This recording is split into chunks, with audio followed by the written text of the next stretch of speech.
Recognition of who we are and the powers inherent in our beingness come from our beloved Creator of all that is. This we must remember at all times throughout our weeks and throughout our days. Why, one may ask? Because we are significantly more powerful than we remember or often acknowledge.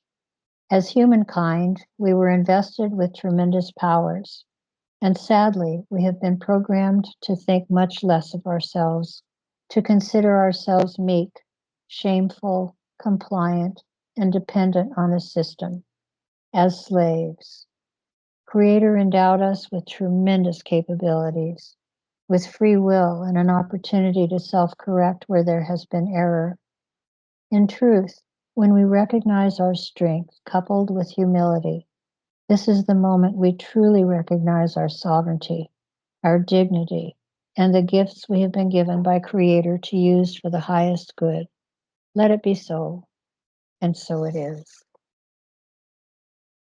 My name's Ron Vroman. I'm the old white man talking head for the Oregon Statewide Jural Assembly. This is another group in my groups of migration and immigration, the McCarran-Walters Act of 1952. The black female that is addressed as queen in our one-class constitutional Republican form of government speaks with an American dialect about the Moors. The Moors from Tripoli are Muslim, the Barbary Coast, conquered by the United States Army under General Patton in 1942. Who are the Moors that claim a flag and nation with a jurisdiction apart from us and our claims? However, lawfully, to be an American with our founding documents, history informs us that Moors come in many colors and from more than one location.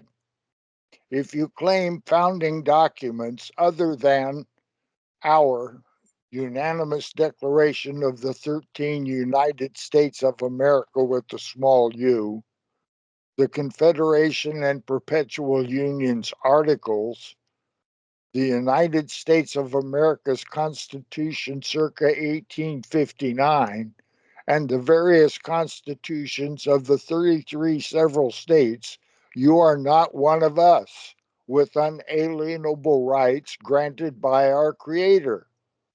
That pile of documents is our social compact, our bona fides, the provenance of freedom, unique on earth, also known as a contract in commerce.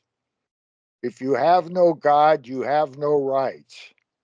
If these documents are not yours, as in the case of Muslims, Islam, the Quran, and Sharia, you have no rights. I'll unpack that for you. Our rights are bought and paid for with blood, sweat, tears, words, and actions from our conception. Our conception is based on the Aboriginal government located in the area of the 13 original colonies, probably Algonquin in derivation.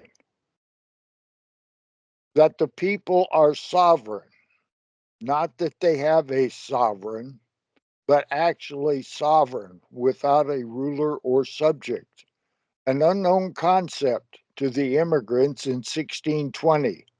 My family arrived here in 1664 from Holland.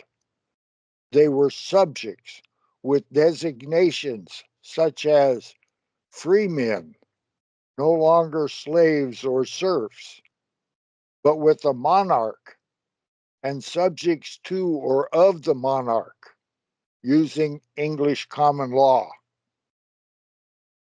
That morphed into American common law and brought about, with the help of the original Americans' concepts, the revolution, based on the unique to this day, the thought and the mindset with a provenance, Men and women with our progeny on the land and soil are without ruler or subject.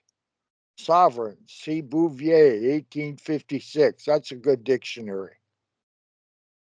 With a written social compact based on American common law, based on our founding documents, based on our aboriginal concept, based on unalienable rights.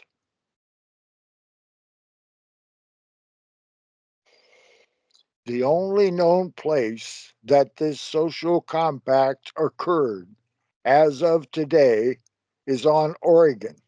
I'll unpack that for you. You, me, we, all of us must prove our status and standing, jurisdiction, law form, and venue, or the 12 presumptions of the law.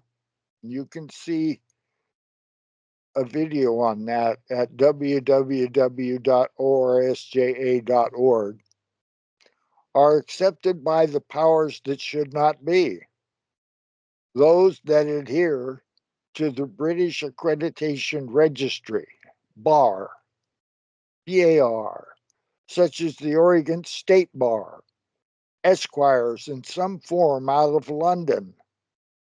There really is an industrial, military, executive, legislative, judicial, administrative, banker, Federal Reserve note, bar, Nazi, Jesuit, Khazarian, jihadist, Muslim, communist, UN, big pharma, medical de facto, color of law, regal society that should not be.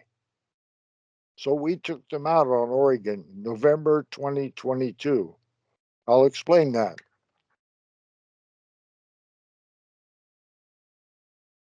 Persons glaze over here.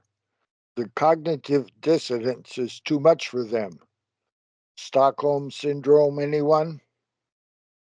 They are too deeply invested in the de facto Black's Law 6th edition, page 416. It's their meal ticket. It's punched here. They talk the talk, but are totally into the de facto, teaching others how to follow them for $50 a month so that they can live with the de facto. They're charlatans. Our Oregon Statewide Jural Assembly, aka Article 1, Section 1, is the provisional government on Oregon, assembled as in First Amendment, formed a social compact as in Article 1, Section 1, formed our grand jury pool to create a grand jury, form your civilian common law court of record, implemented ex parte Milligan, nullified martial law, Lieber Code, and FEMA, and form your Article 3 one Supreme Court claiming original jurisdiction, found in Amendment 7, a common law court whose jury verdict has no appeal in fact. The value exceeds $20, so there are no judges involved. There, it's unpacked. Our social compact, the Oregon Statewide Jural Assembly, accomplished that, and after 8 grand juries and 7 Article 3 Amendment 7 trials, we are the provisional government on Oregon. With full faith and credit, we offer it to you. Do the paperwork. All of us will assist you. What we have 6 years doing can be accomplished on paper in 30 days. I yield. They do not want to let go of this. They do not intend on losing here. And we do not intend giving it back to them. And then the bullets started flying. Then he jumps out of the car. And he's got both his hands up. And he got out of the car, and he had his hands in the air. He's like, just shoot me then. This is what you want, to shoot me. And they did. They shot him dead. With his hands in the air, and I fought. I swear to God. He was just walking with his hands in the air. And they shot him. and they shot him dead. And then after he was down on the ground, shot him 3 more times.